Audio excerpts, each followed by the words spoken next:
Reaping the rewards of investing in agriculture. Productivity rises, malnutrition and poverty falls in several African countries. Is the success in sub-Saharan countries sustainable? Is the continent on track for food security?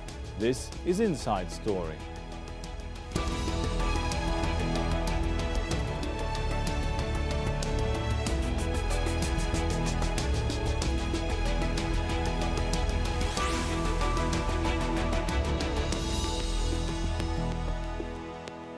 Hello and welcome to the show. I'm Sami Zeidan. Africa no longer in the dark is the headline from a major report on agriculture.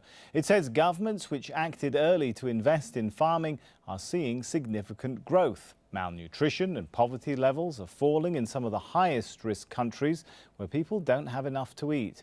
Well, the Alliance for a Green Revolution, or AGRA, says agricultural productivity in the past 10 years has improved lives in Ghana, Rwanda, Ethiopia and Burkina Faso. AGRA says agriculture is more effective at cutting poverty than other sectors. And that's because farming is the main source of income for more than 60% of the workforce in Africa, and it continues to be a major employer. GDP has grown in countries that have been investing, we're told. Well, experts warn that Africa still has a long way to go in improving food security. They estimate $400 billion is needed over the next decade for all aspects of food production. Agriculture in Africa is threatened by low productivity because of poor roads and other transport links, as well as access to irrigation systems. The continent is also vulnerable to floods and droughts, which kill crops. Many small-scale farmers in Africa don't use chemical fertilizers. The World Bank has called for farmers to invest in irrigation, estimating that 1% of cultivated land in sub-Saharan Africa is actually watered. The World Bank says governments must help small-scale farmers by giving them access to loans and markets. Let's bring our guests into the show now. We have in Nairobi the author of the Alliance for a Green Revolution in Africa report, David Ameyaw. In The Hague, Kees Blokland, Managing Director of Agriterra, an organisation that provides advice to farmer organisations and cooperatives in developing countries. And in Rome, Lorenzo Bello, Senior Economist at the Food and Agriculture Organization of the United Nations. Welcome to you all. If I could start with David. So some countries, David, we're told, are reaping the rewards of investing in their agricultural sector. Sounds like great news, but how representative is that success story of the continent as a whole? I think that is the tune of our publication. For a long time, we in Africa, we look at the averages, and at times the averages, overshadow some of the success stories that we are seeing. The report have pointed out that countries that embrace the CADAP, implementation plan, and that have been able to develop their national agriculture investment plan, from 2003 to 2008, which were the first wave, have started seeing an improvement in three key factors, agricultural growth, poverty reduction, and malnutrition. The second wave of countries that embraced it and have signed the compact also are seeing a trend. Yes, when you look at but sorry, David, isn't it, correct me if I'm wrong, I've looked into the numbers here, and it's only something like 8 to 13 countries, depending on which statistics you look at, that have actually invested 10% of their budget in agricultural development, according to what was predicted or promised in the 2003 Maputo Declaration, right? So we're not talking about anywhere near all the countries on the continent, right, David? Yes, if you look at it from 2003 to 2014, 15 countries in one time or another have exceeded it. But if you are looking at consistency, you would think about only 5 countries. But some countries exceeded it, they fell short, or they pick it up. On average, countries that have exceeded it, yes, it's low, but some of them have gone in and out of the 10% targets. Okay, Kees, clearly there, a lot of work still left to be done, but it's a good model. It's good news, right? It is good news. And in fact, the 5 countries that have lived up to the promise in Maputo, we congratulate them. But of course, there is much more to do, and we see that governments are not willing to invest too much. So we are, in fact, betting on the farming sector themselves. We from Agriterra and other agri-agencies like Agriterra or AFDI from France are committed to support farmers' organizations and cooperatives on the continent in order that they can take development in their hands. They can advocate to their governments in order to make them live up to that expectation, that the promise that they made in Maputo of spending 10% of the budget on agriculture, but more so to build development in the form of their own cooperatives, agro-industrialization made by farmers. And for that, there is money available. Banks have money, and investors have money, and everybody's looking for the investment possibilities. And we from the agri-agencies like Agriterra, Agriterra, we help farmers' organizations to build good business plans, to improve the governance of the cooperative, the financial management, so that in the end banks have confidence in cooperatives and see what they are doing. The success of Ethiopia is for a big deal also the success of the cooperative sector. And yeah, but Kees, forgive me, I mean, is it really possible to bypass or work around governments? I mean, they set the policies, they set the environment, they set the management system, right? I mean, not to take anything away from the valuable work you're doing, but I imagine that still must be a big problem. We're not bypassing government, we're just, with the farming sector, convincing government that they have to bet on the farmers themselves, that they have to invest in agriculture, but take farmers along, organized farmers. Those countries which have seen a swift development in general of their economies and have made a very rapid transition from an agricultural country into a modern society are countries which have heavily invested in agriculture, but did it in a way that they co-created that development with their farmers, with their organized farmers. All right. We have the examples from Asia like Korea, Japan, and nowadays Ghana and Ethiopia are doing the same thing. All right, Lorenzo, a lot of gains being made. Are they sustainable though? Yes. Well, may I say that FAO is deeply convinced that agriculture and agricultural development is an avenue to get people out of extreme poverty and hunger. So, and as a matter of fact, the organization is fully committed in supporting farmers, particularly smallholders, to get better returns from their land and to increase their productivity. But I would say that I agree with the statement that averages may hide the extremes. So it is important to look at the average contribution of agriculture, but it's also important to look at who is getting the benefits. Because FAO prepared, together with the Committee on World Food Security, guidelines, I would say principles for responsible investment in agriculture. So it is important to invest in agriculture, but not all the investment is welcome. There are investments which are more welcome than others, particularly investment that respect the local communities, investment that respect the ownership of assets of smallholders, and investment that all in all provides and promotes inclusive growth.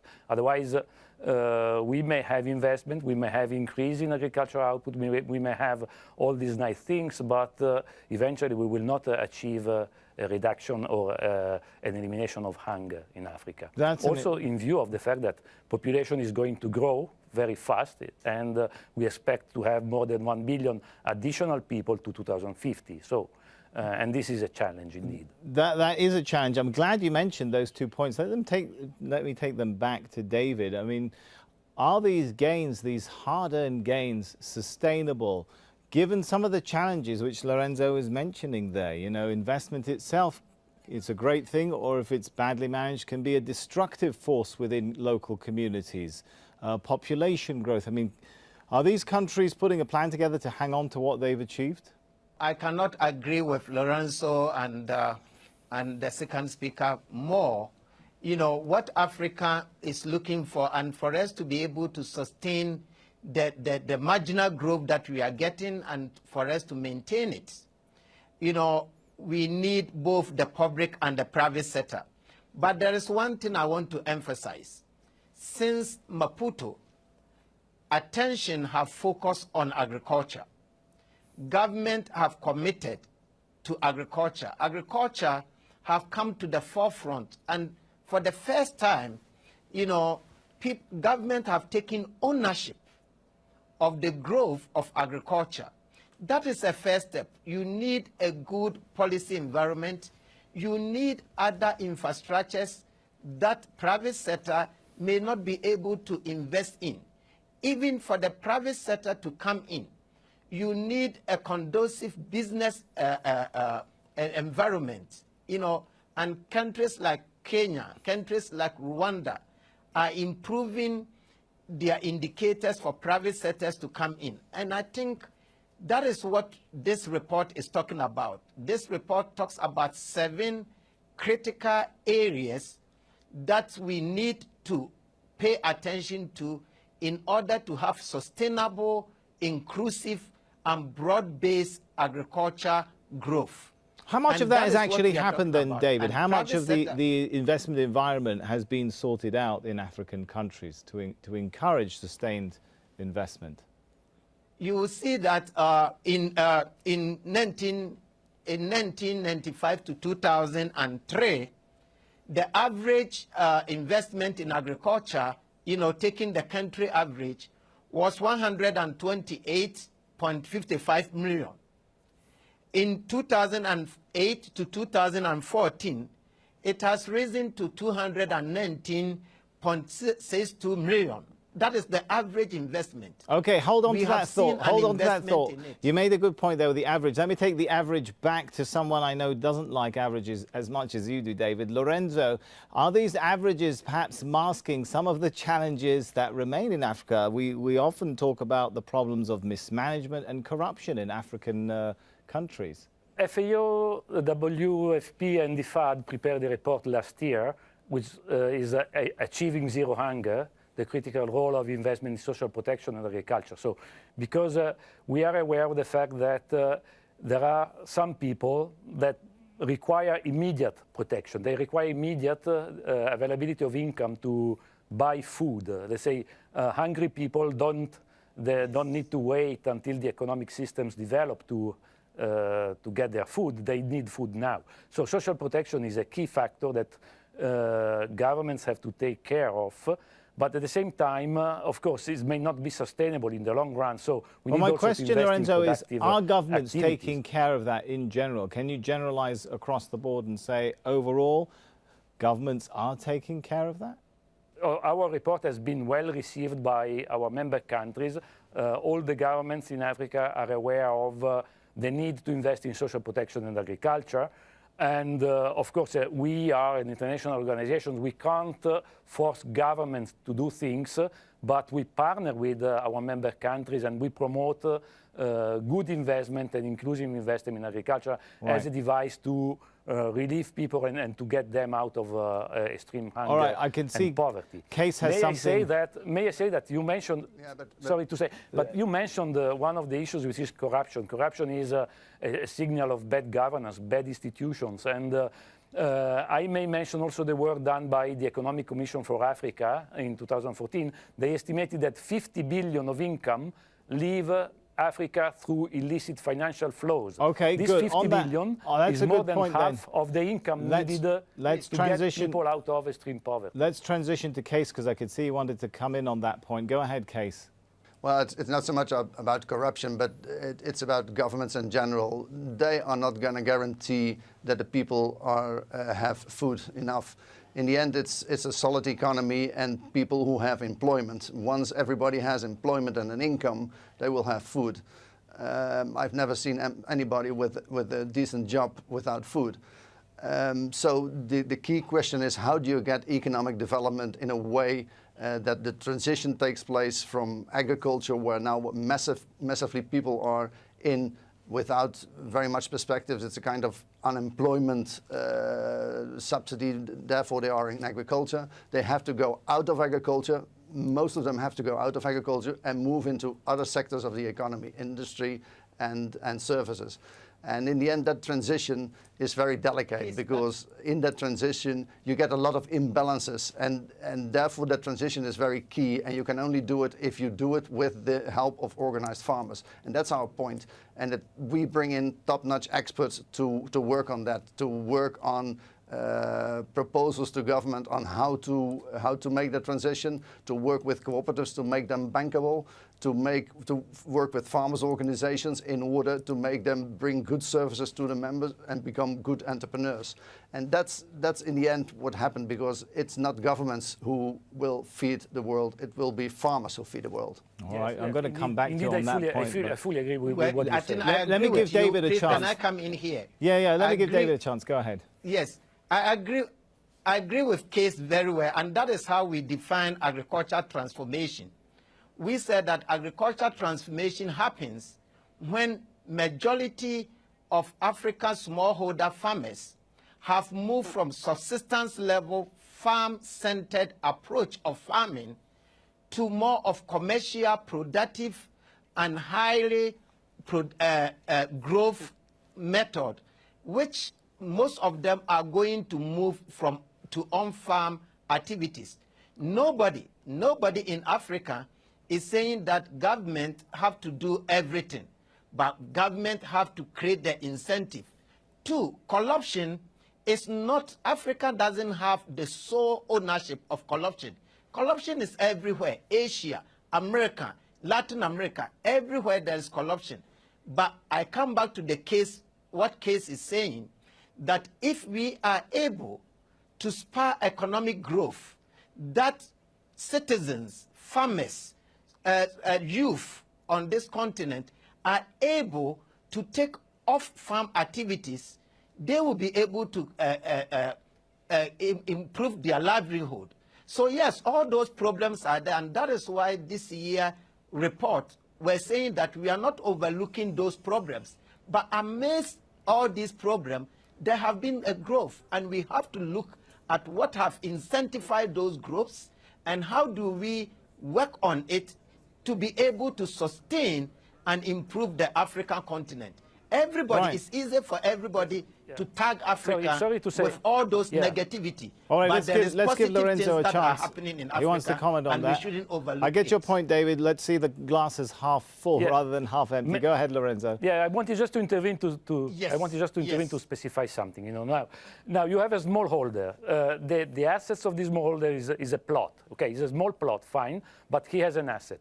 The problem is to manage the transition in such a way that once he's no longer in agriculture, he still has some assets to gain his life, to produce income. You know, so in this transition, people who have assets have not to lose them. So, and this is an institutional problem.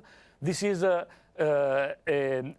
we need governments with a vision, and we need governments with vision to protect the assets of poor people. You know, particularly to transform these assets from their plot in something else that is going to be useful in the new economic setup of Africa. So I think about education, for instance. Exactly what I think about human capital. I think about this kind of opportunities that smallholders, all in all, must have if a transition to an inclusive economic systems have all to right, so there's place. some role case for the government. You said governments don't feed the world, the farmers will. Maybe true, but there is some role for governments, isn't there? I mean, if they're going to connect them to markets, if they're going to build irrigation systems, there's actually a lot of work, is there not, to be done by governments if we're going to transform that. What is it? Only 7% of Africa's arable land is irrigated. There's a lot of work that governments need to do to lay an infrastructure, right? 6%.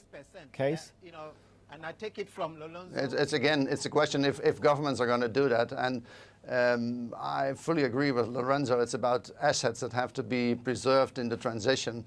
But therefore, exactly, governments should work more closely with farmers' organizations, with organized farmers and cooperatives in order to make that transition, because those are the people who have the assets. They are improving their assets. We bring in all that expertise from top-notch companies all over the world who cooperative companies who help them to re-engineer their cooperative and build them for the future. And in that way, because they are actively involved, participating in the development and building together with governments and other stakeholders the new economy, in that way they can preserve their assets and make them bigger. The thing is that we bet a lot on governments and think that they can do those things, but they need to work closely with the people and with the organized people. And that's our point. When you work, Kees, with organized people, what do you find is holding the money back, so to speak? Because one of the biggest challenges... Can I come in here? All right, go ahead, David. I'll come to Kees in a moment then. Yes, I want to come in here. You know, that is at times, you know, the way people look at African issues and think that one size fits all. If you look at the trends in Africa, you will see that a lot of African investors who are not members of cooperative organizations are entering into agriculture. So many young people are investing in African agriculture.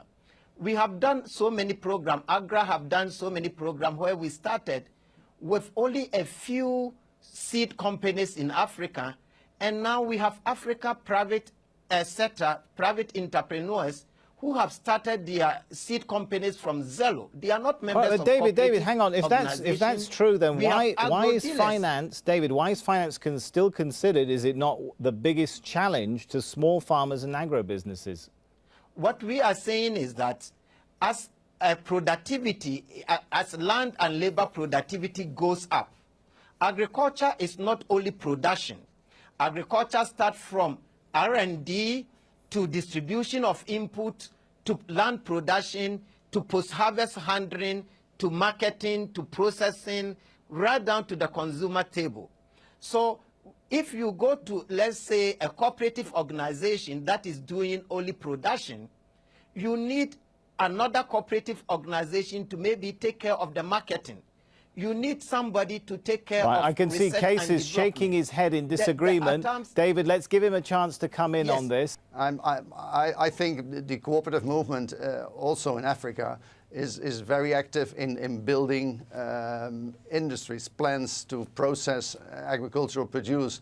They bring employment to rural areas. I've seen cooperatives in a few years create 400 new places of employment nearby the villages where farmers are working, and offering an opportunity for young people to go and work and stay in rural areas. And that's the important, because a farmer would never build a plant near the capital. He will build it near his land in order to have an outlet for his production and have it processed rapidly, and it brings employment for his kids. And in that way, when you involve farmers and farmers' organizations in designing the development path, it will improve your development. And that's not a matter of belief. It's not a matter of that we think it should be. Right. It's a matter of statistics. When you look to countries who are highly developed, they all have an important cooperative sector. On that? Sorry. Okay, I think we've got 20 seconds left, Lorenzo. I'll give you 20 seconds for a final thought before we have to wrap this up. Just to say that it is important that to find the right institutions to produce income which is then distributed and not concentrated. You know? Right. Africa is probably going to stay a continent which is a food deficit continent for the next years to come due to the population growth. You know? So there is a market for food, there is a need for producing food, but at the same time there is a need for income to also to import food. So economic growth has to go together with income distribution, otherwise we will never get out of hunger and poverty. Let's leave it there on the hope of getting out of hunger and poverty. Thank you very much, gentlemen. I'm afraid we are out of time. Apologies to everyone, our guests, David Ameyaw, Kees Blokland and Lorenzo Bellu. And thank you too for watching. You can see the show again anytime by visiting our website, aljazeera.com, or for further discussion, head over to our Facebook page. That's facebook.com/AJ Inside Story. You can also join the conversation on Twitter. Our handle there is @AJ Inside Story. From me, Sami Zeidan, and the whole team here, for now, it's goodbye.